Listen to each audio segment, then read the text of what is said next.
For today, let's move on to our next part of the program, the prepared speeches. To introduce our first speaker, with a presentation mastery level 3 elective, the speech will run for 5 to 7 minutes. Timer, please take note. Where the title of the project is Know Your Sense of Humor. And the title of the speech is My Before and After, My Then and Now. Yes, we are not related again. Introducing TM Lilia Maliksi. Mom, take it away. Yes. Good afternoon. Go ahead.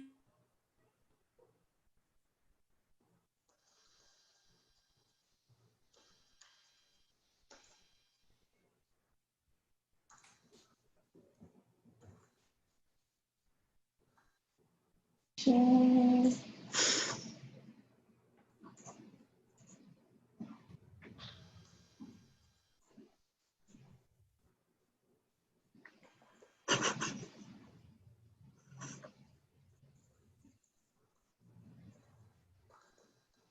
Is it ready? Yes, it is. Okay. Good afternoon, ladies and gentlemen, my fellow Toastmasters and guests. I ask your indulgence to please look at the picture.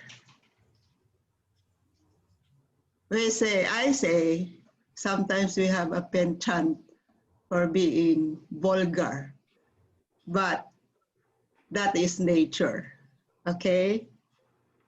That picture is located where I was born. That picture, they say, is the sexiest island in the world.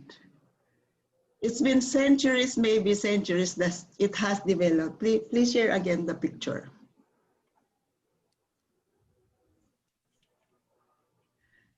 You see, when I was growing up, that place is just 300 meters away from where my house was located. It's a beachfront. That place was our fish pond. My father used to fish in that place. But you know, when I was growing up, I didn't imagine that this island looks like, you know, do you know the similarity? Can you get me about this? Nature has been very hilarious. It has developed in centuries, and it was shaped like that. And I was living in this place where the point of innocence in my life, you know, and it's overtowering over my growing up. Just beside that, could you please do the other picture? Just beside, by the way, this place we call Ilihan. Ilihan is a Bicol word for a place of refuge, because we were facing the Pacific Ocean. This place is kind of secluded, where the shipwrecked survivors are in refuge in this. We call them Amihan. We call that island Ilihan, I mean. So, when I was growing up, the front line was my playground. This place of the Ilihan was our fish pond. This picture, I got it last year. It's just beside, ito ba yun? It's just beside Ilihan. When my father used to fish there and I would accompany. I would accompany my father. And this place is enchanted. My father would tell me, we go up to, when it's low tide, the water was very shallow, so we can fish. My father, because it was enchanted, my father would tell me, if you see anything at all, if you don't panic or say even a word, or else we're going to go home without any catch. So I stopped being, when there was rocks thrown all over beside me, or some fishes running around me, and I would never say a word so that we can catch mats before going home.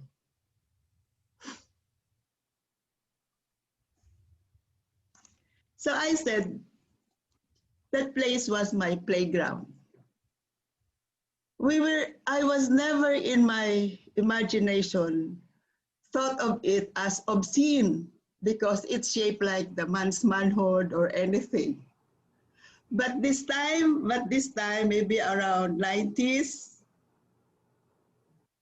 the local government unit to promote tourism, they have baptized the place from Ilihan to, Ari ni Curaco, which is vulgar.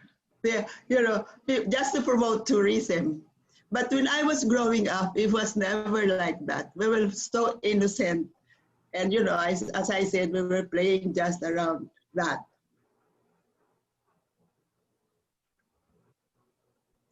So that's the story where I compared everything to what was before and what was now. Before we used to call it Ilihan, now they call it Curaco, which is, I cannot even say the word because it was in Bicol. So,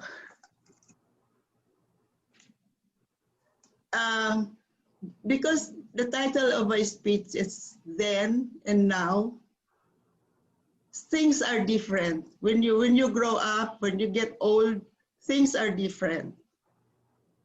Before, in my days, we were being courted in harana, where the boys would sing and the lady would listen and enjoy. Now, you do the eyeballs, right? Before it was harana, now it's the eyeball. Bumble.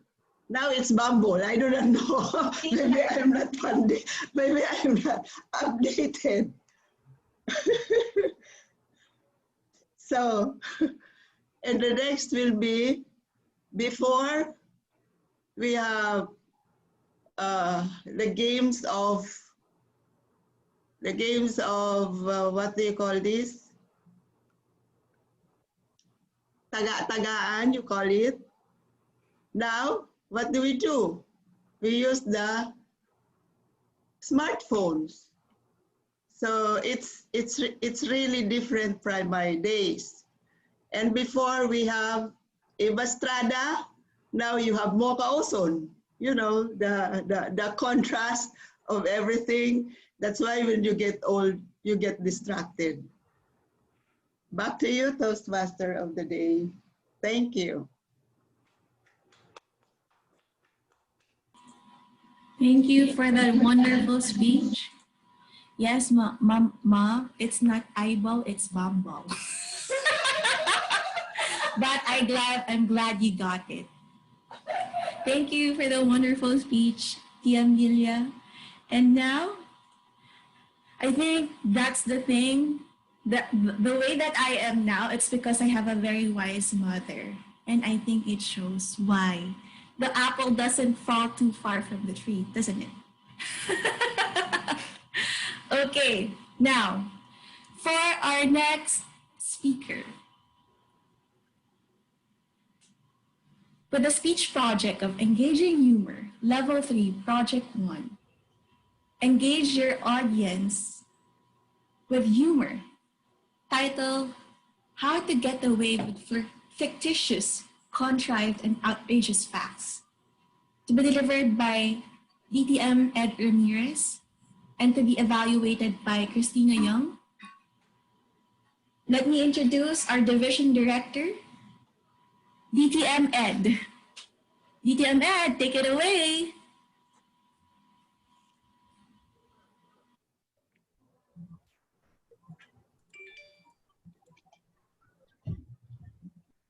Fellow Toastmasters, ladies and gentlemen, truth, fiction, truth, fiction. This is the sandwich you and I often eat every day. Truth is often mixed with fiction. How can we tell, right? Have you experienced that? Not knowing when is something's true or not true? Well, I myself fall victim of that. I'm sure in a way you may have been a victim of that too. Now, here's what I noticed about truth and fiction. First thing, people tend to believe it if they find the information interesting. Okay, take for example, I hope you don't mind, Vice President Jude. I will use you as an example in my presentation. It's okay. I relate too much to that. Let's say, ladies and gentlemen, I'll tell you that Jude is a great speaker. Then I'll say, ladies and gentlemen, I saw Jude in a picture naked with this bitch.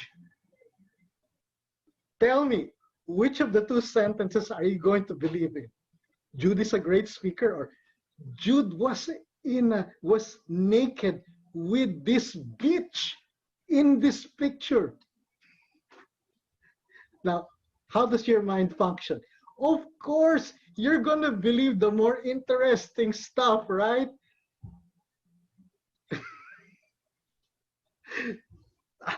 I believe if Jude were in the tight spot, there's no way he's going to get away from it because it's more interesting, right? Okay, here's another observation, okay? People tend to believe it if you whisper to them. So let's say, for example, I say, you know, I saw Jude in the office earlier today.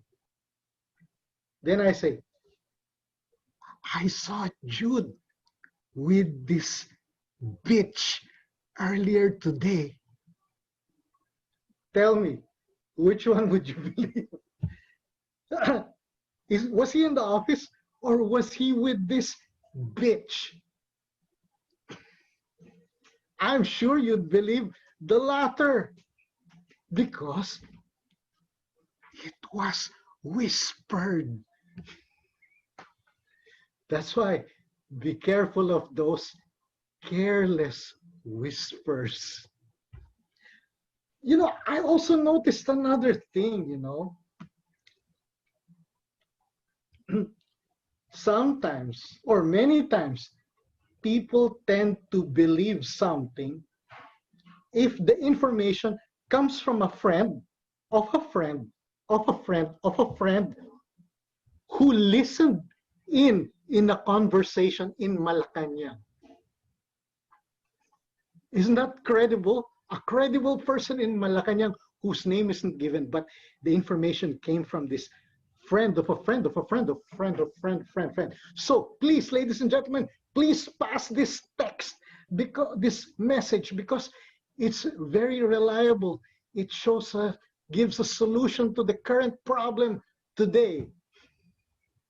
How many of you have passed that message because it came from friend of friend of friend? Guilty.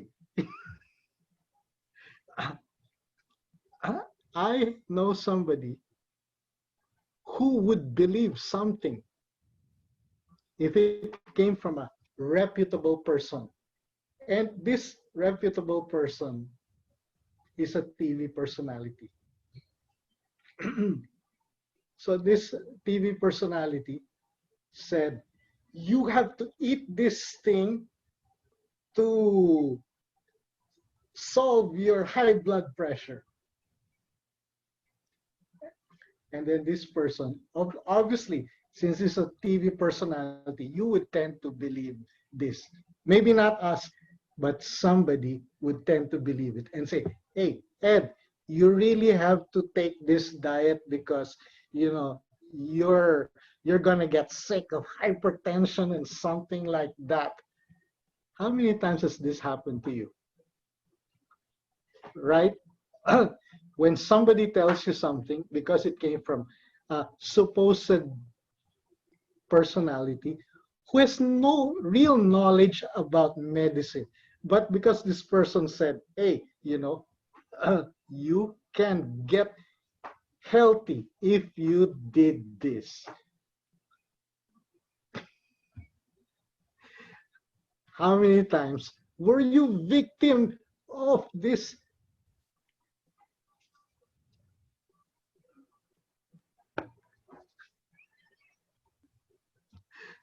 Now, ladies and gentlemen, many of the things I learned about how these things goes, fact, fiction, put them together, not only spreading news, but information, but how to use this to deflect questions. I learned from Netflix. Take, for example, I've seen somebody, I've seen a show. Let me change the question, the person. Okay. Let's say I've heard the dialogue that went like this. I'll just change the name. Jude, did you sleep with that bitch?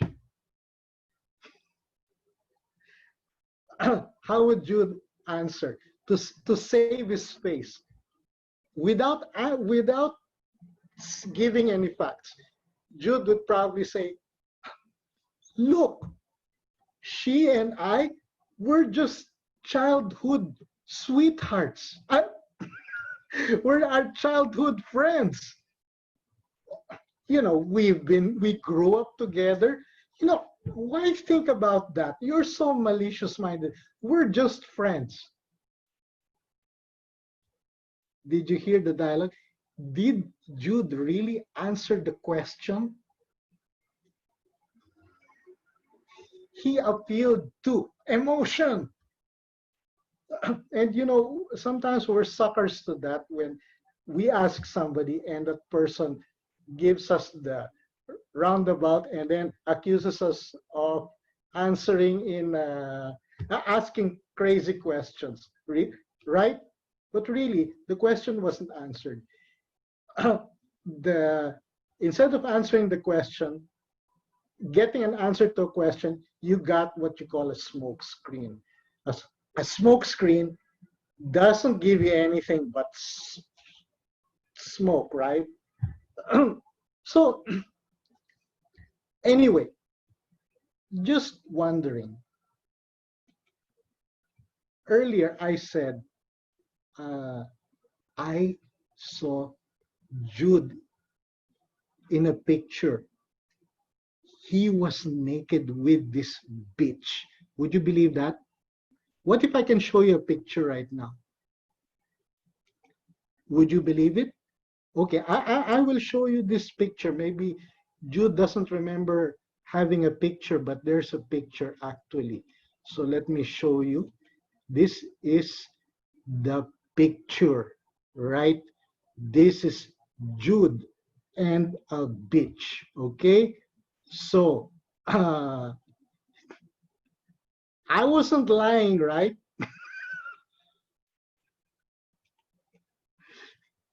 Now, sometimes information is presented to us in a way that really makes us crazy. So the question is, are you just going to believe the information, or are you going to get the facts straight, right? But guess what?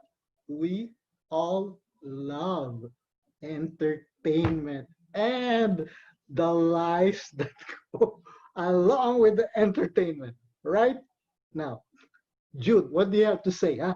Why were you with that bitch? Huh? Did My you heart sleep with that stopped. bitch? It's a pet. Oh, yeah. Now, I know what. Before I showed the picture, when I said Jude was naked with in a picture with this bitch, I know what you were thinking. It was not the same as what you saw in the picture, right? Oh, Jude is a good person, okay? He doesn't sleep with bitches. Now I'm talking about the dog, okay? They sleep in the different room, okay? Okay, so how are you going to go about in this world with this situation? Conflicting truth, fiction. Truth, fiction. Truth, fiction. Ladies and gentlemen, looks like this is a fact of life, and we just have to eat what's there in front of us. Back to you. Amazing speech. Now you know why he's our division director. He's a really great speaker. Let's give him a warm of applause. That was a really great speech. I mean, I was on mute, but I was laughing so hard because our example is our very heartthrob of the organization, VPE Jude, our Vice President for Education.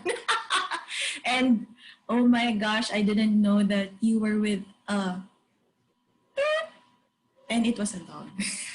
So, like what the vision director said, we have to go straight to the facts and not just believe whatever we hear, because sometimes it's really taken out of proportion or context. So, what a very relative and timely message for all of us here. And so, I think that ends our prepared speeches for today. And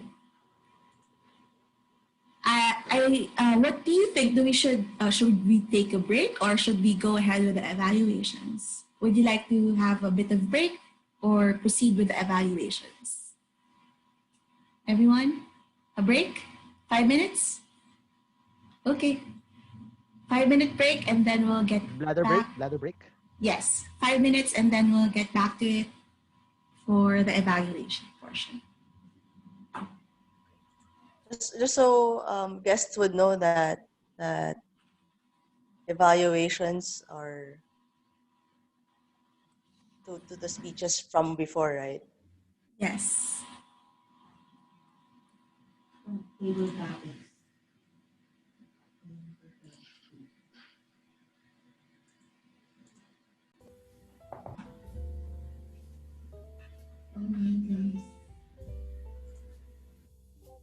Let's do movie music. Let's do The Greatest Showman.